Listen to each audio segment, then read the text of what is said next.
Bom dia, meus amados. Aqui é o professor Mateus e hoje nós vamos expor os capítulos 6, 7 e 8 do Evangelho de Marcos. Espero que você tenha feito uma boa leitura. Se você não fez, eu te aconselho a fazer, porque temos muitas histórias nessa porção das Escrituras e nós não vamos conseguir passar por todas elas com profundidade. Então é muito importante que você leia, porque eu tenho certeza que você vai se inspirar nos acontecimentos, no poder do nosso Senhor Jesus. Falando do poder do nosso Senhor Jesus, o capítulo 6 de Marcos, ele começa dizendo que Jesus foi para a sua própria cidade e ali ele começou a ensinar a sinagoga, e muitos dos que ouviam ficavam admirados de onde eles estavam, ficavam admirados, e eles falavam assim: mas espera aí, esse aí não é o filho de José, filho de Maria, ele não é irmão de Tiago, de José, de Judas, de Simão, também não estão conosco suas irmãs. E eles ficaram escandalizados por causa disso.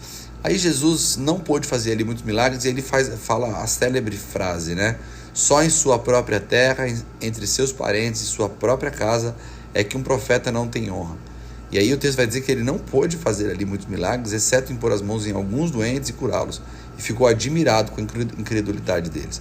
Depois Jesus vai falar sobre o envio dos 12, vai falar que os enviou de 2 em 2 e deu a eles algumas instruções muito interessantes, como, por exemplo, não levar nada pelo caminho, não levar bordão, não levar saco de viagem, não levar pão, não levar dinheiro em seus cintos. Calce as sandálias, mas não leve uma túnica extra. Sempre que entrarem numa casa, fiquem ali até partirem. E se algum povoado não receber e nem ouvir, sacudam a poeira de seus pés quando saírem de lá, como testemunho contra eles. E eles foram, e Marcos não vai dar muita ênfase na resposta que eles trazem na volta, como os outros evangelistas.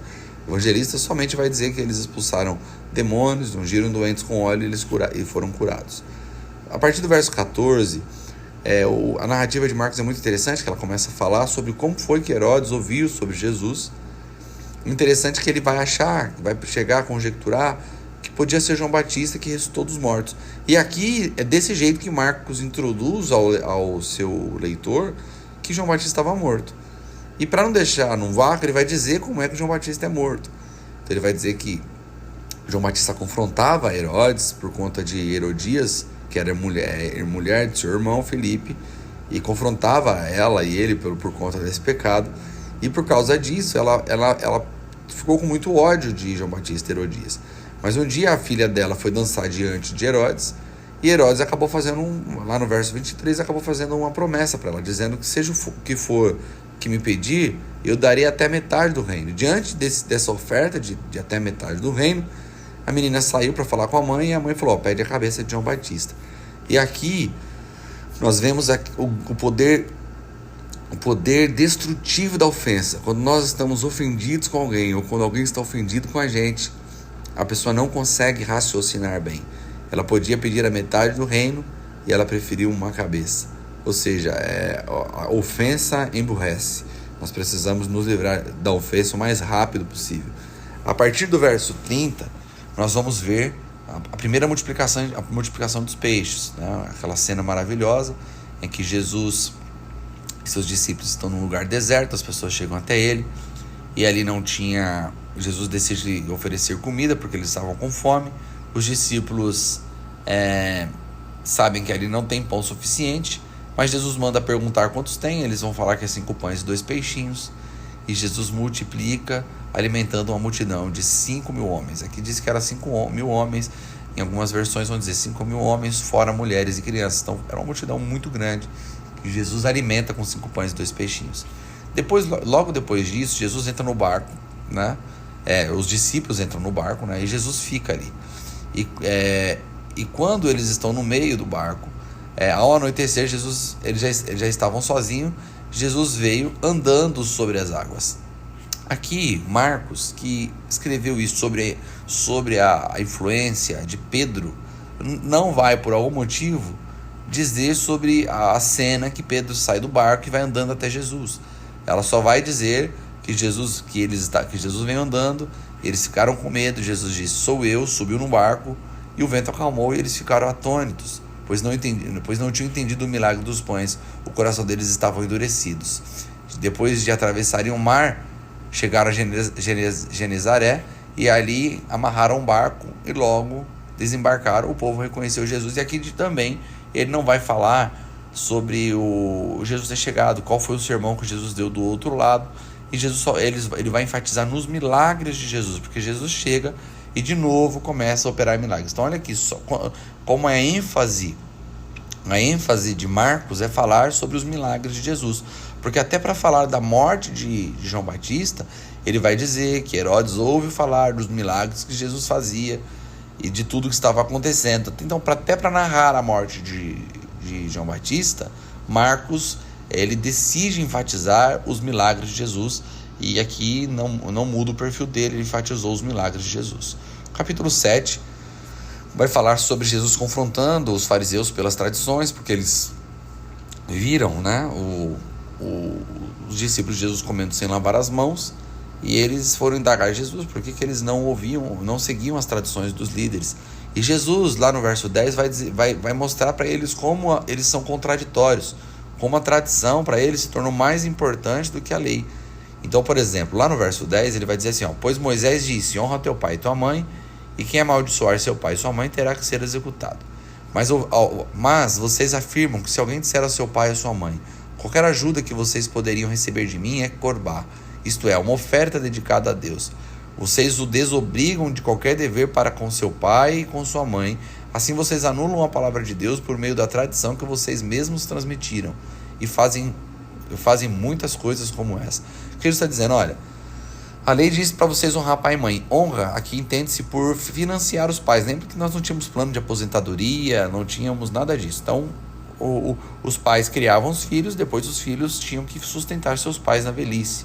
E os fariseus diziam o seguinte, esse dinheiro que você dá para o seu pai e para sua mãe, traz ela aqui para a sinagoga, traz ela aqui, oferta aqui que já era, você não precisa dar nada para o seu pai e para sua mãe, você está livre dessa obrigação. Então eles colocavam a tradição acima da lei. E aí então Jesus explica a questão também do lavar as mãos de forma conceitual. Ele diz, não há nada fora do homem que nele entrando possa torná-lo impuro. Ao contrário, o que sai do homem é o que torna impuro. Se alguém tem ouvidos para ouvir, ouça. E quando Jesus fala isso, Jesus está dizendo o seguinte, olha, não é o que entra. E aqui Jesus traz um princípio maravilhoso, né? A gente fica muito preocupado com aquilo que a gente recebe, como aquilo pode nos contaminar, mas Jesus está dizendo, é o que sai. Então, não é o que fazem com você, não é o que você coloca para dentro que tem o poder de te destruir, mas é o que dentro do seu coração, interagindo com o seu ser, pode mudar o teu coração, e ao sair revela o teu coração, mostrando a sua contaminação. E aí Jesus fala lá no verso 19, explicando para ele, Jesus assim, porque não entra em seu estômago, em seu coração, mas ele está dizendo, os discípulos não estavam entendendo o que estava acontecendo, né? E aí vou ler um pouco antes aqui no 18 para explicar. 18 diz assim, será que vocês também não conseguem entender? Perguntou-lhe Jesus. Não percebem que nada que entre no homem pode torná-lo impuro? Porque não entra em seu coração, mas em seu estômago, sendo depois eliminado. E olha que interessante que ele vai deixar escrito aqui no 19. Ao dizer isso, Jesus declarou puro todos os alimentos. E ali Jesus continua falando sobre isso, né? E aí no verso 24, Jesus vai narrar a cena da mulher Cirofenícia, que fica ali insistindo. Jesus estava na região de Tiro e Sidom. Essa mulher fica insistindo. Jesus diz aquela frase que escandaliza muitos leitores, né? Não é ele tirar dos filhos e dar para os cachorrinhos, e dizendo que tinha uma ordem, não, tinha uma prioridade, a prioridade dele era os da casa de Israel. Mas ela, de forma muito humilde, diz, Senhor, os cachorrinhos comem das migalhas que caem da mesa do seu Senhor. E por causa disso, a filha dela foi curada, né? Foi liberta de um demônio por conta da atitude da própria mãe. A partir do verso 31, vai falar de um homem que foi curado, ele era surdo e gago, ou seja, ele não ouvia nada, talvez tentava falar alguma coisa, mas não conseguia. E aí Jesus leva ele para longe da multidão, coloca os dedos nos ouvidos dele e em seguida cuspiu e tocou na língua do homem. Então voltou os olhos para os céus, com um profundo suspiro disse, Éfata, que significa abra-se. E aí o homem começou a ouvir e falar. Interessante o tamanho desse milagre, porque não é só abrir o ouvido e curar qualquer problema que ele tenha na língua. Esse homem não tinha decodificado o idioma, as falas, e num só momento ele começa a falar. Então Jesus curou a parte física, mas Jesus curou também a mente dele, dando a ele a capacidade de falar. Um grande milagre que Jesus faz aqui, que o evangelista decide relatar para nós. Já o capítulo 8 já começa falando sobre outra multiplicação dos pães e peixes, mas dessa vez ele vai falar que são 7 pães, e vai dizer que tinha ali alguns peixes também. E dessa vez não são 5.000 homens que são alimentados, mas 4.000 homens também, fora mulheres e crianças. Logo em seguida, os fariseus pedem um sinal, e Jesus disse que não ia dar sinal nenhum para eles. E entrando no barco, Jesus está falando do fermento, que é o pecado, que é o jeito, o estilo, o espírito que está por detrás, tanto dos fariseus como de Herodes. E os discípulos ficaram ali no coração discutindo: será que nós estamos falando isso porque não trouxemos pão no barco? E Jesus fala: poxa gente, vocês estão achando que eu estou falando de pão? Vocês não lembram quantos pães eu multipliquei lá e alimentei 5.000 pessoas? Foram só 5 pães e 2 peixes. E quando a gente alimentou aquela outra multidão de 4.000 homens, quantos pães nós tínhamos? 7 pães, nós alimentamos todos eles. O que vocês estão discutindo sobre pão? Jesus mostrando a dificuldade que eles estavam tendo de entender os princípios espirituais e uma conversa superior além do natural. A partir do verso 22, Jesus vai falar também da cura de um cego, né? E aquele que ele cura também por etapa. São modos diferentes de Jesus curar, né? Jesus tomou o cego pela mão, cuspiu nos olhos do homem, impôs-lhes as mãos e Jesus perguntou: você está vendo alguma coisa? E ele, levantando os olhos, disse: vejo pessoas, elas parecem árvores andando. Quer dizer, também essa questão da mente, né? A cura da mente, porque ele começou a ver, quem nunca viu, não tem decodificado em seu cérebro imagem alguma. E o que ele estava vendo ali eram pessoas como árvores. Então Jesus de novo ora por ele, e os olhos dele agora podem ver claramente. Ele consegue decodificar que eram pessoas. Jesus não entra no povoado, mas quanto mais Jesus dizia aos homens para não falarem, mais as pessoas diziam. A partir do verso 27, nós vamos ver a declaração de Pedro, onde Jesus pergunta quem eles diziam que ele era, o que as pessoas estavam dizendo que ele era. E as pessoas disseram que era João Batista, Elias ou outros profetas. E quando Jesus pergunta quem eles diziam que ele era, Pedro, tomando a palavra, diz: tu és o Cristo.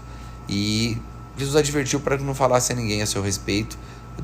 Em outros evangelistas, né, nós vamos ver que Jesus diz que ele também se chamaria Pedro, e que Jesus edificaria a igreja sobre essa verdade, que Jesus é o Cristo. E então Jesus, logo depois disso, começa a predizer sua morte. E aí é interessante, porque logo que ele começa a predizer a morte, logo em seguida, Pedro começa a repreender Jesus, dizendo: não fala sobre isso não. Outros evangelistas vão declarar que Pedro diz: tenha dó de ti mesmo, Senhor, não vai falar de morte não.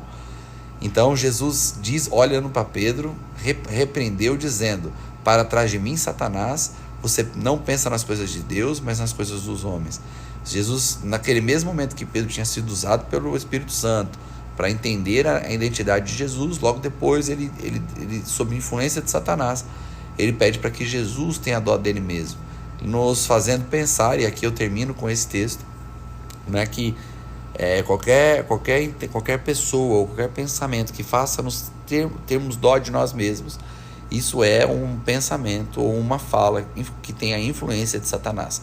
Nós não devemos ter dó de nós mesmos, nós não devemos nos autocomiserar, nós devemos buscar na graça do Senhor e buscarmos dele entendimento para todas as circunstâncias. Muitas vezes uma humilhação que as pessoas estão dizendo: nossa, que humilhação que você sofreu, que dó de você, ou poxa, você é uma pessoa que não merecia isso. Qualquer fala dessa nos impede de extrair o melhor de todas as coisas, inclusive da humilhação, que nos torna mais parecidos com o Senhor, que nos torna mais humildes, que nos torna mais simples e que faz com que o nosso ego, que milita contra o Senhor, seja quebrado, esmagado. Então que nós possamos nos apegar a todas as verdades do Senhor e aprendermos com cada detalhe que o Senhor está nos trazendo através dessa leitura, para que nós possamos crescer na fé e no conhecimento. Que Deus te abençoe e que você tenha um lindo dia.